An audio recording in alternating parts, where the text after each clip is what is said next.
வணக்கம், welcome to AJC academy. இன்றைக்கி இந்த கிளாஸ் நம்ம என்ன பார்க்க போகிறோன்னா, TNPSC JDOவில் engineering mechanics and mechanics of structure. அந்த டாப்பிக்கில் 1000 பாயிண்ட்ஸ் பற்றி தான் இந்த கிளாஸில் நம்ம பார்க்க போகிறோம். இன்றைக்கி அடுத்த 50 பாயிண்ட்ஸ் என்ன இருக்குது அப்படின்றத இன்றைக்கி கிளாஸில் நம்ம பார்க்கலாம். கிளாஸ்க்கு போகலாம். ஃபஸ்ட்டு பாயிண்ட், இந்த தியரி ஆஃப் சிம்பிள் பெண்டிங்கில் பார்த்தோன்னா, இந்த பெண்டிங் ஸ்ட்ரெஸ், இந்த பீமில் ஆக்ட் ஆகக்கூடிய பெண்டிங் ஸ்ட்ரெஸ் எப்படி வேரி ஆகும்னு பார்த்தோன்னா, லீனியராக தான் வேரி ஆகும். அடுத்த பாயிண்ட், இதுக்கு முன்னாடி கிளாஸில் இந்த சென்ட்ராய்டோட ஏரியா, அதே மாதிரி சென்ட்ராய்டோட பொசிஷன்ஸ்லாம் எக்ஸ் பார் ஒய் பார் என்ன அப்படின்னு சொல்லி பார்த்துருப்போம். அது பார்த்தோன்னா அது இப்போ ஒரு 3 ஈக்குவேஷன் 3 செக்ஷனுக்கு மட்டும்தான் பார்க்க போகிறோம்.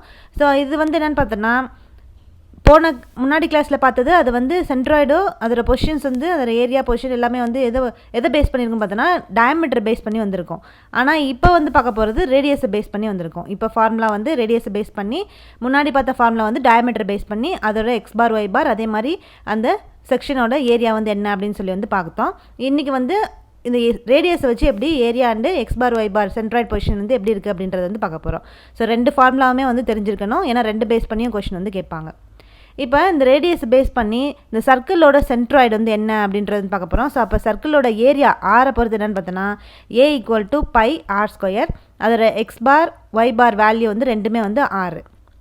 அடுத்த பாயிண்ட், இப்போ செமி சர்க்கிளுக்கு சென்ட்ராய்டோட பொசிஷன் என்னென்னு பார்த்தோன்னா, ஃபஸ்ட்டு அதோட ஏரியா πr² / 2. அதுக்கு எக்ஸ் பார் எக்ஸ் பார் 6, ஒய் பார் 4r/3π. அடுத்து குவார்டர் சர்க்கிளுக்கு சென்ட்ராய்டு என்னென்னு பார்த்தோன்னா, ஃபஸ்ட் ஏரியா πr² / 4, எக்ஸ் பார் 4r, எக்ஸ் பாரும் ஒய் பார் ரெண்டுமே 4r/3π. இந்த 3 ஃபார்முலாஸ் 6 பொறுத்து வேரி ஆகும். நெக்ஸ்ட் பாயிண்ட் பார்க்கலாம்.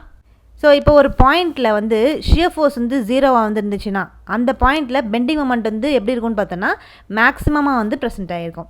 ஷியர் ஃபோர்ஸ் எங்கே 0வாக இருந்திருக்கோ அந்த பாயிண்டில் பெண்டிங் மொமெண்ட் மேக்ஸிமமாக ப்ரெசென்ட் ஆகிருக்கும். அடுத்த பாயிண்ட், இந்த ஹிஞ்சுடு சப்போர்ட்டை இன்னொரு நேமில் எப்படி சொல்வோம் அப்படின்னு பார்த்தோன்னா, பிண்டு சப்போர்ட் அப்படின்னு சொல்லி டினோட் பண்ணுறோம். நெக்ஸ்ட் பாயிண்ட், இந்த ஹிஞ்சுடு சப்போர்ட்டில் எத்தனை ரியாக்ஷன்ஸ் ப்ரெசென்ட் ஆகிருக்கும் அப்படின்னு பார்த்தோன்னா, 2 சப்போர்ட் ரியாக்ஷன் இந்த ஹிஞ்சுடு சப்போர்ட்டில் ப்ரெசென்ட் ஆகிருக்கும். இதுதான் ஹிஞ்சுடு.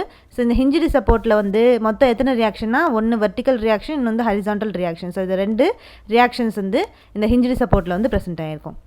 அடுத்து ரோலர் சப்போர்ட் எடுத்துக்கிட்டோன்னா, அதில் எத்தனை டைப் ஆஃப் ரியாக்ஷன்ஸ் ப்ரெசென்ட் ஆகிருக்கும் பார்த்தோன்னா, அப்போ ரோலர் சப்போர்ட் அப்படின்றது இந்த மாதிரி இருக்கக்கூடிய அந்த சப்போர்ட்டை தான் நம்ம ரோலர் சப்போர்ட் அப்படின்னு சொல்கிறோம். இதில் எப்போவுமே வெர்டிக்கல் ரியாக்ஷன் மட்டும்தான் இந்த ரோலர் சப்போர்ட்டில் ப்ரெசென்ட் ஆகிருக்கும். மற்ற ஹரிசாண்டல் அண்ட் மொமெண்ட் ரெண்டுமே இருக்காது. இப்போ ரோலர் சப்போர்ட்டில் ஒன்லி 1 சப்போர்ட் ரியாக்ஷனு, அது எதுன்னு பார்த்தோன்னா வெர்டிக்கல் ரியாக்ஷன் மட்டும்தான்.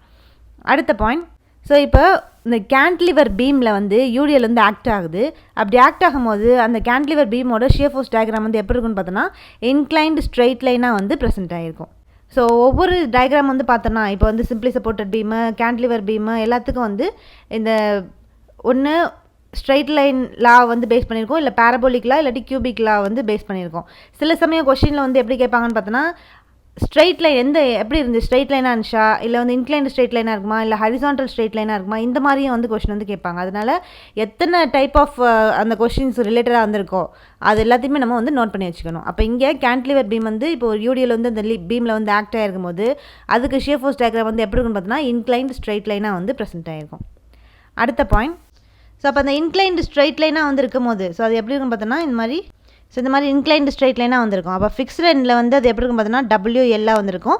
ஃப்ரீ எண்டில் 0 ப்ரெசென்ட் ஆகிருக்கும். இன்னொரு ஃபார்மில் எப்படி சொல்லலாம்னா, ட்ரையாங்கிள் ஃபார்மில் இருக்கும் அப்படின்னு கூட சொல்லலாம். அப்போ அது 3 ஃபார்மில் டிஃப்ரெண்ட் ஃபார்ம்ஸில் அந்த ஷியர் ஃபோர்ஸ் டயக்ராம் நேம் பண்ணுவோம். அது எதுன்னு பார்த்தோன்னா, இன்க்ளைன்டு ஸ்ட்ரெயிட் லைன்னு சொல்லலாம், இல்லை ட்ரையாங்கிள் ஃபார்ம் அப்படின்னு சொல்லலாம். அப்போ ட்ரையாங்கிள் ஃபார்மில் இருக்கும்போது ஃப்ரீ எண்டில் இந்த கேன்டிலிவர் பீமில் யூடிஎல் ஆக்ட் ஆகிருக்கும் போது ஃப்ரீ எண்டில் 0வாகவும் ஃபிக்ஸ்டு எண்டில் WL ப்ரெசென்ட் ஆகிருக்கும். அடுத்த பாயிண்ட், பாயிண்ட் ஆஃப் கான்ட்ராஃப்ளெக்ஷன் அப்படின்றது என்னென்னா, அந்த பாயிண்டில் எப்படி இருக்கும்னா, பெண்டிங் மொமெண்ட் சைன் சேஞ்ச் நடக்கும். இந்த பாயிண்ட் ஆஃப் கான்ட்ராஃப்ளெக்ஷனில் 2 கண்டிஷன் வந்திருக்கும். ஒன்று, அந்த பாயிண்டில் பெண்டிங் மொமெண்ட் சைன் சேஞ்ச் ஆகும். இல்லைனா அதே மாதிரி இந்த பாயிண்ட் ஆஃப் கான்ட்ராஃப்ளெக்ஷன் அந்த பாயிண்டில் பார்த்தோன்னா பெண்டிங் மொமெண்ட் 0 ப்ரெசென்ட் ஆகிருக்கும். 2 மாதிரியும் 2 கண்டிஷன்லேயும் கொஷின்ஸ் கேட்பாங்க. அப்போ பாயிண்ட் ஆஃப் கான்ட்ராஃப்ளெக்ஷன் அந்த பாயிண்டில் எப்படி இருக்குன்னு பார்த்தோன்னா, ஒன்று பெண்டிங் மொமெண்ட்டில் சைன் சேஞ்ச் நடக்கும், இல்லைனா பெண்டிங் மொமெண்ட் 0 ப்ரெசென்ட் ஆகிருக்கும். நெக்ஸ்ட் பாயிண்ட், ஸோ ஸ்ட்ரெஸ்ஸை வந்து எப்படி வந்து டிஃபைன் பண்ணுறாங்க அப்படின்னு வந்து பார்த்தோம்னா, ஸ்ட்ரெஸ்ஸுக்கு வந்து நிறையா ஸ்ட்ரெஸ் அண்ட் ஸ்ட்ரெயின்ஸுக்கு டிஃப்ரெண்ட் டெஃபினிஷன்ஸ்லாம் வந்திருக்கும். அந்த டிஃப்ரெண்ட் டெஃபினிஷன்ஸ் ஒவ்வொன்றையும் நம்ம வந்து பார்த்துடலாம். ஸோ அப்போ ஸ்ட்ரெஸ்ஸை வந்து எப்படி டிஃபைன் பண்ணுறாங்கன்னா, அந்த ratio of load or force to the cross sectional area of the material to which load is applied. அப்போ அந்த ஸ்ட்ரெஸ் அப்படின்றத எப்படி டிஃபைன் பண்ணுறாங்கன்னா, எது ரெண்டுத்துக்குள்ள ரேஷியோன்னு பார்த்தோன்னா, அந்த ஒரு மெட்டீரியல் இருக்குது, அந்த மெட்டீரியலில் எவ்வளோ லோடு வந்து ஆக்ட் ஆகிருக்குது, அதுக்கும் அந்த மெட்டீரியலில் எவ்வளோ ஏரியாவில் அந்த லோடு வந்து அப்ளை ஆகிருக்கு அப்படின்றது ரெண்டுத்துக்குள்ள ரேஷியோ தான் நம்ம என்ன சொல்கிறோன்னா ஸ்ட்ரெஸ். அதில் வந்து அந்த மெட்டீரியலை வந்து விட்ஸ்டாண்ட் பண்ணி நிற்கிறதுக்கு இன்டர்னல் ஃபோர்ஸ் வந்து க்ரியேட் ஆகும். ஸோ அந்த ஸ்ட்ரெஸ் தான், அதை தான் நம்ம என்ன சொல்கிறோன்னா ஸ்ட்ரெஸ் அப்படின்னு சொல்லி வந்து டினோட் பண்ணுறோம். அடுத்து ஸ்ட்ரெயினை வந்து எப்படி டிஃபைன் பண்ணுறாங்கன்னு பார்த்தோன்னா, is measure of deformation of material as result of the force applied. அப்போ ஃபோர்ஸ் வந்து எக்ஸ்டர்னல் ஃபோர்ஸ் வந்து ஒரு பாடியில் வந்து அப்ளை பண்ணும் போது அந்த மெட்டீரியலில் வந்து டிஃபர்மேஷன் வந்து நடக்கும். அந்த டிஃபர்மேஷனை மெஷர் பண்ணக்கூடிய அந்த டேர்மை தான் நம்ம என்ன சொல்கிறோன்னா ஸ்ட்ரெயின் அப்படின்னு சொல்லி வந்து டினோட் பண்ணுறோம். ஸோ ஸ்ட்ரெயினுக்கு டிஃப்ரெண்ட் டெஃபினேஷன்ஸ் பேஸ் பண்ணி கொஸ்டின் வந்து கேட்பாங்க. அதே மாதிரி ஸ்ட்ரெஸ்ஸுக்கும் டிஃப்ரெண்ட் டெஃபினேஷன்ஸ் வந்து பேஸ் பண்ணி கேட்பாங்க. ஸோ அதனால் எல்லா டெஃபினேஷன்ஸையும் வந்து தெரிஞ்சுக்கணும். அடுத்த பாயிண்ட் வந்து பார்க்கலாம், ஹூக்ஸ் லா அப்படின்றது என்ன சொல்ல வராங்க அப்படின்னு வந்து பார்த்தோன்னா, ஸோ அந்த ஹூக்ஸில் எப்போவுமே வந்து என்ன சொல்லுவாங்கன்னா, அந்த எலாஸ்டிக் லிமிட்டுக்குள்ளே தான் வந்து அந்த க்ரியேட் ஆகக்கூடிய ஸ்ட்ரெஸ் அண்ட் ஸ்ட்ரெயின் வந்து எலாஸ்டிக் லிமிட்டுக்குள்ளே தான் வந்துருக்கணும் அப்படின்றது தான் வந்து இந்த ஹூக்ஸ்லாம். எப்போவுமே வந்து இந்த ஹூக்ஸ்லால் ஸோ இந்த ஸ்ட்ரெஸ் வந்து இந்த பாடியில் அப்ளை ஆகக்கூடிய அந்த ஸ்ட்ரெஸ் வந்து எதுக்கு டைரக்ட்லி ப்ரப்போர்ஷனாக இருக்குன்னு பார்த்தோன்னா, அந்த பாடியில் க்ரியேட் ஆகக்கூடிய ஸ்ட்ரெயினுக்கு வந்து ப்ரப்போர்ஷனாக வந்து ப்ரெசென்ட் ஆகிருக்கும். அதாவது ஸ்ட்ரெஸ் ப்ரப்போர்ஷனல் டு ஸ்ட்ரெயினாக வந்து ப்ரெசென்ட் ஆகிருக்கும். ஸோ இதுதான் நம்ம வந்து என்ன சொல்லுவோம்னா ஹூக்ஸ்லா அப்படின்னு சொல்லி வந்து டினோட் பண்ணுறோம். ஹூக்ஸ்லா எப்போவுமே எலாஸ்டிக் லிமிட்குள்ளே தான் வந்து ப்ரெசென்ட் ஆகிருக்கும். அப்போ stress by strain equal to அது எப்படி எடுத்துக்கிறாங்கன்னா, இந்த ப்ரொபோர்ஷனல் லிமிட்டை வந்து கான்ஸ்டன்ட்டாக வந்து மாற்றுறாங்க. அந்த கான்ஸ்டன்ட் தான் நம்ம என்ன சொல்கிறோன்னா இ அப்படின்னு கேபிட்டல் இ அப்படின்னு சொல்லி வந்து டினோட் பண்ணுறோம். அப்போ stress sigma equal to E into small E. So இதுதான் வந்து இந்த இதுதான் வந்து இந்த கான்ஸ்டன்ட்டு இ. அந்த இயை தான் நம்ம எப்படி டினோட் பண்ணுறோன்னா modulus of velocity or Young's modulus அப்படின்னு சொல்லி வந்து டினோட் பண்ணுறோம். அடுத்த பாயிண்ட், ஒரு சிம்பிளி சப்போர்ட்டட் பீம் வந்து இருக்குது. அந்த பீமில் வந்து யூடிஎல் வந்து ஆக்ட் ஆகுது. அதோட லென்த் ஃபுல்லாக, அந்த சிம்பிளி சப்போர்ட்டட் பீமோட லென்த் ஃபுல்லாக வந்து யூடிஎல் வந்து ஆக்ட் ஆகுது.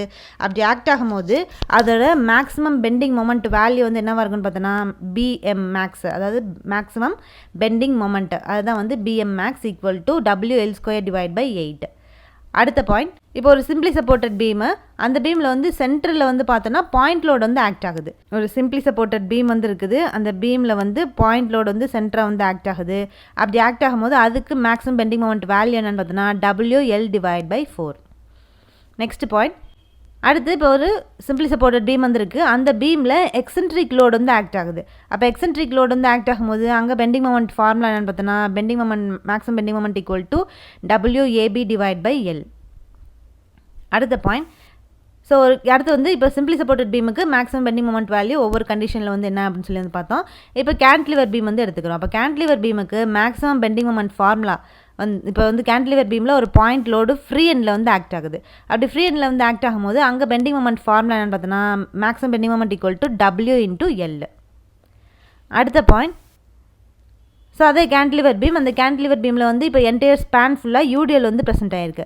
அப்படி யூடிஎல் வந்து ப்ரெசென்ட் ஆகிருக்கும் போது அங்கே மேக்ஸிமம் பெண்டிங் மொமெண்ட் வந்து என்னவாக இருக்குன்னு பார்த்தோன்னா bending moment max equal to WL² divide by 2. அடுத்த பாயிண்ட், நெக்ஸ்ட் வந்து கேன்டிலிவர் பீமு, அந்த கேன்டிலிவர் பீமில் இப்போ வந்து ஒரு ஃப்ரீ எண்டில் மொமெண்ட் வந்து ஆக்ட் ஆகுது. அப்படி ஆக்ட் ஆகிருக்கும் போது அதில் ஒரு மேக்ஸிமம் பெண்டிங் மொமெண்ட் வேல்யூ என்ன பார்த்தோன்னா maximum bending moment equal to M, capital M, அதான் வந்து மொமெண்ட்டுக்கு ஈக்குவலாக வந்து ப்ரெசென்ட் ஆகிருக்கும். அடுத்த பாயிண்ட், இப்போ சிம்பிளி சப்போர்ட்டட் பீமில் ரெண்டு எண்ட்லேயுமே வந்து மொமெண்ட் வந்து ஆக்ட் ஆகிருக்கும் போது அதுக்கு மேக்ஸிமம் பெண்டிங் மொமெண்ட் வேல்யூ என்னன்னு பார்த்தோன்னா அதுக்கும் வந்து maximum bending moment equal to M வந்து ப்ரெசென்ட் ஆகிருக்கும்.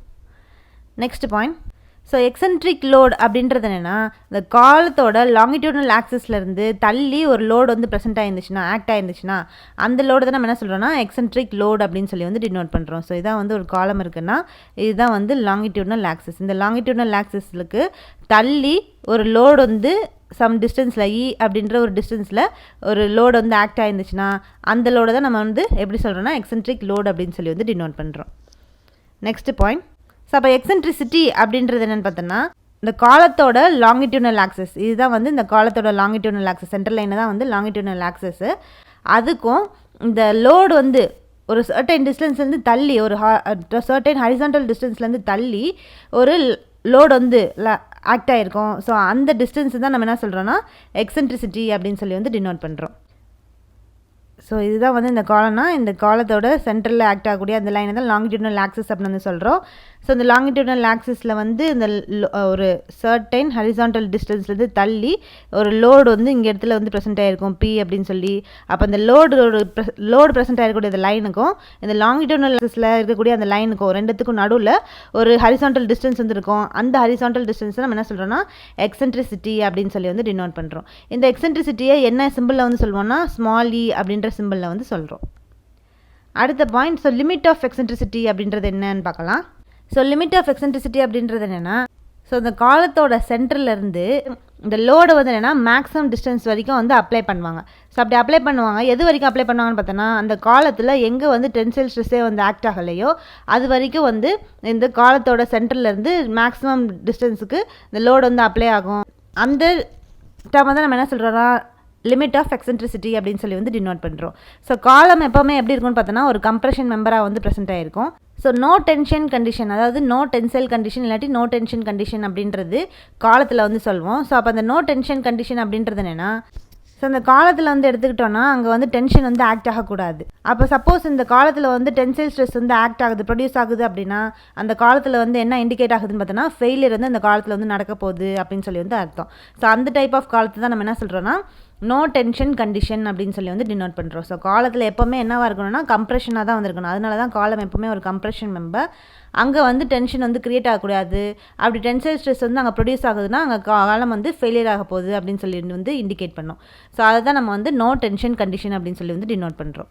அடுத்த பாயிண்ட், ஸோ இந்த காலத்தில் வந்து நோ டென்ஷன் கண்டிஷன் வந்து இருக்கும் போது அந்த லோடு வந்து ஆக்ட் ஆகக்கூடிய அந்த காலத்தில் ஆக்ட் ஆகக்கூடிய அந்த லோடு வந்து எதுக்குள்ளே இருக்குன்னு பார்த்தோன்னா அந்த லிமிட் ஆஃப் எக்ஸென்ட்ரிசிட்டிக்குள்ளே வந்து இந்த லோடு வந்து ஆக்ட் ஆகக்கூடிய லோடு வந்து ப்ரெசென்ட் ஆகிருக்கணும்.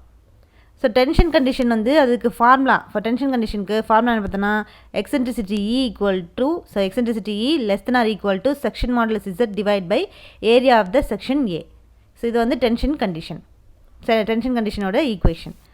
அடுத்த பாயிண்ட், ஸோ இப்போ ஸ்லெண்டர்னஸ் ரேஷியோ வந்து இன்க்ரீஸ் ஆகுது அப்படின்னா இந்த காலத்தோட கம்ப்ரெசிவ் ஸ்ட்ரென்த் வந்து என்னென்னா டிக்ரீஸ் ஆகிட்டே வந்து போகும். ஸோ அப்போ ஸ்லெண்டர்னஸ் ரேஷியோ வந்து அதோட வேல்யூ வந்து இன்க்ரீஸ் ஆக காலத்தோட கம்ப்ரெசிவ் ஸ்ட்ரென்த் வந்து டிக்ரீஸ் ஆகிட்டே வந்து போகும்.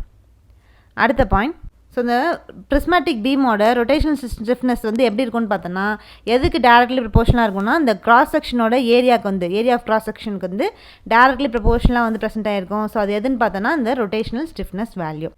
ஸோ ஒரு சிம்பிளி சப்போர்ட்டட் பீம் வந்துருக்குது. அந்த பீமில் வந்து பார்த்தோன்னா அதோட ஸ்பேன் வந்து L. So simply supported beam அதோட லென்த் வந்து ஸ்பேன் வந்து பார்த்தோன்னா எல். அது அங்கே வந்து பார்த்தோன்னா பாயிண்ட் லோடு வந்து சென்டரில் வந்து ஆக்ட் ஆகுது. ஸோ பாயிண்ட் லோடு வந்து சென்டரில் வந்து ஆக்ட் ஆகுது. அப்போ மேக்ஸிமம் டிஃப்ளெக்ஷன் வேல்யூ ஃபார்முலா என்னென்னு பார்த்தோன்னா டெல் மேக்ஸ் ஈக்குவல் டு. அடுத்த பாயிண்ட், இப்போ வந்து சிம்பிளி சப்போர்ட்டட் பீமு. ஸோ அதில் வந்து ஸ்பேன் வந்து எல். அதில் வந்து பார்த்தோன்னா அந்த சிம்பிளி சப்போர்ட்டட் பீமில் வந்து யூடிஎல் வந்து ஆக்ட் ஆகுது. த்ரூ அவுட் த செக்ஷன் ஃபுல்லாக யூடிஎல் வந்து ப்ரெசென்ட் ஆகிருக்குது. ஸோ அந்த மாதிரி அந்த கண்டிஷனில் இருக்கும் போது இந்த மேக்ஸிமம் டிஃப்ளெக்ஷன் ஃபார்முலா வந்து என்ன அப்படின்னு வந்து பார்த்தோன்னா del max equal to 5WL/4 divide by 384 EI. So அதான் வந்து இந்த மேக்ஸிமம் டிஃப்ளெக்ஷன் ஃபார்முலா. இந்த சிம்பிளி சப்போர்ட்டட் பீமில் வந்து த்ரூ அவுட் த செக்ஷன் ஃபுல்லாக வந்து யூடிஎல் வந்து ப்ரெசென்ட் ஆகிருக்கும் போது இந்த வந்து இதோட ஃபார்முலா.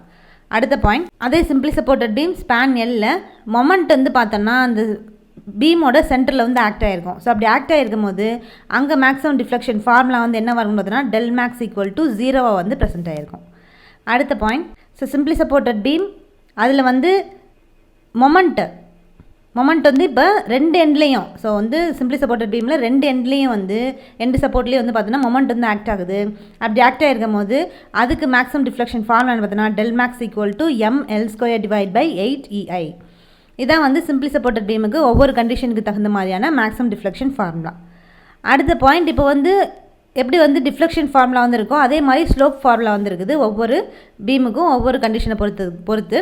ஸோ இப்போ ஃபஸ்ட்டு சிம்பிளி சப்போர்ட்டட் பீமில் பாயிண்ட் லோடு வந்து சென்டரில் வந்து ஆக்ட் ஆகிருக்கும் போது ஸ்லோப் அட் எண்டில் வந்து என்ன இருக்கும் பார்த்தீங்கன்னா ஸ்லோப் ஃபார்முலா வந்து தீட்டா ஈக்குவல் டு, ஸ்லோப் எப்போவுமே தீட்டாவில் தான் வந்து டினோட் பண்ணுவோம். அப்போ theta equal to WL² divide by 16 EI.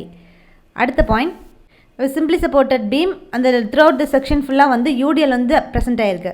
அப்படி ப்ரெசென்ட் ஆகிருக்கும் போது அதில் ஸ்லோப்போட ஃபார்முலா என்னென்னு பார்த்தோன்னா theta equal to WL³ divide by 24 EI. Next point, so இந்த சிம்பிளி சப்போர்ட்டட் பீம் அதில் வந்து பார்த்தோன்னா இந்த பீமோட சென்டரில் மொமெண்ட் வந்து ஆக்ட் ஆகிருக்குது. அப்படி ஆக்ட் ஆகிருக்கும் போது அதோட ஸ்லோப் ஃபார்முலான்னு பார்த்தோன்னா theta equal to ml divide by 24 EI. Next so simply supported பீமில் அந்த பீமோட ரெண்டு எண்ட்லேயும் எண்டு சப்போர்ட்டில் பார்த்தோன்னா மொமெண்ட் வந்து ஆக்ட் ஆகிருக்குது. ஸோ அப்படி ஆக்ட் ஆகிருக்கும் போது அதுக்கு வந்து தீட்டா ஃபார்முலா ஸ்லோப் ஃபார்முலா வந்து என்னென்னு பார்த்தோன்னா theta equal to ml divide by 2 EI. இதுதான் வந்து சிம்பிளி சப்போர்ட்டட் பீம் ஒவ்வொரு கண்டிஷனுக்கு தகுந்த மாதிரி இந்த ஸ்லோப்போட ஃபார்முலா வந்து டிஃப்ரெண்ட்டாக வந்து வேரி ஆகும். ஸோ நெக்ஸ்ட் பாயிண்ட் வந்து பார்க்கலாம். ஸோ ஷியர் ஃபோர்ஸ் வந்து 0வாக வந்திருக்கும். அதே மாதிரி பெண்டிங் மொமெண்ட் வந்து மேக்ஸிமமாக வந்திருக்கும். ஸோ அது எங்கன்னு பார்த்தோன்னா சென்டரில். ஸோ அந்த பீமோட சென்டரில் ஷியர் ஃபோர்ஸ் வந்து 0வாக வந்திருக்கும். ஸோ ஷியர் ஃபோர்ஸ் வந்து ஸோ அந்த பீம் வந்து இங்கே இருக்குன்னா அந்த பீமோட சென்டரில் வந்து ஷியர் ஃபோர்ஸ் வந்து 0வாக இருக்கும் போது பெண்டிங் மொமெண்ட் வந்து மேக்ஸிமமாக வந்து ப்ரெசென்ட் ஆகிருக்கும். அடுத்த பாயிண்ட், ஸோ ஒரு சிம்பிளி சப்போர்ட்டட் பீம் வந்துருக்கு. அந்த பீமில் வந்து மிட் ஸ்பேனில் சென்டரில் வந்து பார்த்தோன்னா ஒரு பாயிண்ட் லோடு வந்து ஆக்ட் ஆகுது. அப்படி ஆக்ட் ஆகும்போது அந்த சிம்பிளி சப்போர்ட்டட் பீமில் மேக்ஸிமம் டிஃப்ளெக்ஷன் வந்து எங்கே வந்து அக்கர் ஆகும் அப்படின்னு பார்த்தோன்னா அதுவும் வந்து மிட் ஸ்பேனில் தான் வந்து ஆக்ட் ஆகும் அந்த மேக்ஸிமம் டிஃப்ளெக்ஷன் சிம்பிளி சப்போர்ட்டட் பீமை பொறுத்த வரைக்கும். அடுத்த பாயிண்ட், ஸோ வந்து ஒரு ஷாஃப்டில் டார்ஷன் வந்து க்ரியேட் ஆகுது.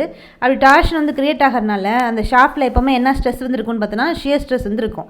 அந்த ஷாஃப்டில் எப்போவுமே வந்து ஷியர் ஸ்ட்ரெஸ் தான் வந்து ப்ரொடியூஸ் ஆகும், இன்டியூஸ் ஆகும். ஸோ அப்படி ப்ரொடியூஸ் ஆகும்போது அந்த ஷியர் ஸ்ட்ரெஸ் வந்து எப்படி வேரி ஆகுதுன்னு பார்த்தோன்னா 0 வந்து சென்டர்லையும் மேக்ஸிமம் ஷியர் ஸ்ட்ரெஸ் வந்து சர்க்கம்ஃபரன்ஸ் இந்த ஷாஃப்டோட சர்க்கம்ஃபரன்ஸில் மேக்ஸிமம் ஷியர் ஸ்ட்ரெஸ்ஸும் அந்த ஷாஃப்டோட சென்டரில் ஷியர் ஸ்ட்ரெஸ் வந்து எப்படி இருக்குன்னு பார்த்தோன்னா 0வாகவும் வந்து ப்ரெசென்ட் ஆகிருக்கும். அடுத்த பாயிண்ட், ஸோ இந்த ஷியர் ஸ்ட்ரெஸ் டிஸ்ட்ரிபியூஷன் எப்போவுமே எப்படி இருக்குன்னு பார்த்தோன்னா லீனியராக தான் வந்து ப்ரெசென்ட் ஆகிருக்கும் இந்த ஷாஃப்டில். அடுத்த பாயிண்ட், ஸோ ஒரு ரெக்டாங்குலர் பீமில் நியூட்ரல் ஆக்சிஸ்க்கு கீழே என்ன ஸ்ட்ரெஸ் வந்து ப்ரொடியூஸ் ஆகும் அப்படின்னு பார்த்தோன்னா டென்சைல் ஸ்ட்ரெஸ் வந்து ப்ரொடியூஸ் ஆகும். ஒரு ரெக்டாங்குலர் பீம் வந்துருக்கு, அந்த பீமுக்கு கீழே நியூட்ரல் ஆக்சிஸ்க்கு கீழே வந்து பார்த்தோன்னா என்ன ஸ்ட்ரெஸ் வந்து ப்ரொடியூஸ் ஆகுதுன்னா டென்சைல் ஸ்ட்ரெஸ் வந்து ப்ரொடியூஸ் ஆகுது. நெக்ஸ்ட் பாயிண்ட், ஸோ அப்போ பியூர் பெண்டிங்னா வந்து என்ன அப்படின்றது ஒரு டெஃபினேஷன் வந்து பார்க்க போகிறோம். ஸோ பியூர் பெண்டிங் அப்படின்றது என்னென்னா இந்த பெண்டிங் மொமெண்ட் வந்து அந்த பியூர் பெண்டிங்கில் கான்ஸ்டண்ட்டாக வந்துருக்கும். அதோட லென்த்து ஃபுல்லாக அந்த பீமோட லென்த்து ஃபுல்லாக அந்த பெண்டிங் மொமெண்ட் மட்டுமே வந்து கான்ஸ்டண்ட்டாக வந்து ப்ரெசென்ட் ஆகிருக்கும். அங்கே வந்து பார்த்தோன்னா அந்த பீமில் வந்து எந்த ஒரு ஷியர் ஃபோர்ஸும் வந்து ப்ரெசென்ட் ஆகிருக்காது, அது வந்து 0வாக வந்திருக்கும். ஸோ அந்த மாதிரி இருக்கக்கூடிய பெண்டிங் மொமெண்ட் மட்டும் வந்து அந்த பீமில் வந்து ப்ரெசென்ட் ஆகிடுச்சுன்னா அதை தான் நம்ம என்ன சொல்கிறோன்னா பியூர் பெண்டிங் அப்படின்னு சொல்லி வந்து டினோட் பண்ணுறோம். அடுத்து beam of uniform strength. Beam of uniform strength அப்படின்றது என்னென்னா ஸோ வந்து ஒரு பீமை நல்லா வந்து நம்ம டிசைன் பண்ணுறோம். ஸோ சூட்டபிளான இதோட மெட்டீரியல்ஸோட ப்ராப்பர்ட்டிஸோட அந்த பீமை வந்து டிசைன் பண்ணுறோம். அப்படி டிசைன் பண்ணும்போது ஸோ அந்த பீமோட எக்ஸ்ட்ரீம் ஃபைபர்ஸில் என்ன வந்து ப்ரெசென்ட் ஆகிருக்குன்னு பார்த்தோன்னா maximum permissible stress sigma maths வந்து ப்ரெசென்ட் ஆகிருக்கும் வேரியிங் கிராஸ் செக்ஷனோட. ஸோ இந்த மாதிரி இருக்கக்கூடியதாக நம்ம என்ன சொல்கிறோன்னா பீம் ஆஃப் யூனிஃபார்ம் ஸ்ட்ரென்த் அப்படின்னு சொல்லி வந்து டினோட் பண்ணுறோம். ஸோ அப்போ ஒரு பீமில் அது வந்து நல்லா சூட்டபிள் மெட்டீரியலோட டிசைன் பண்ணுறோம். அந்த பீமோட எக்ஸ்ட்ரீம் ஃபைபரில் வந்து என்ன க்ரியேட் ஆகுதுன்னு பார்த்தோன்னா maximum permissible stress sigma maths வந்து க்ரியேட் ஆகுது, அது வேரியிங் கிராஸ் செக்ஷனில். ஸோ அதை நம்ம வந்து பீம் ஆஃப் யூனிஃபார்ம் ஸ்ட்ரென்த் அப்படின்னு சொல்லி வந்து டினோட் பண்ணுறோம். ஸோ இன்னைக்கு கிளாஸில் நம்ம வந்து engineering mechanics and mechanics of ஸ்ட்ரக்சரில் வந்து 50 பாயிண்ட்ஸ் வந்து பார்த்துருக்கோம். ஸோ இதோட நம்ம வந்து என்னென்னா 300 பாயிண்ட்ஸ் வந்து நம்ம வந்து கம்ப்ளீட் பண்ணியாச்சு.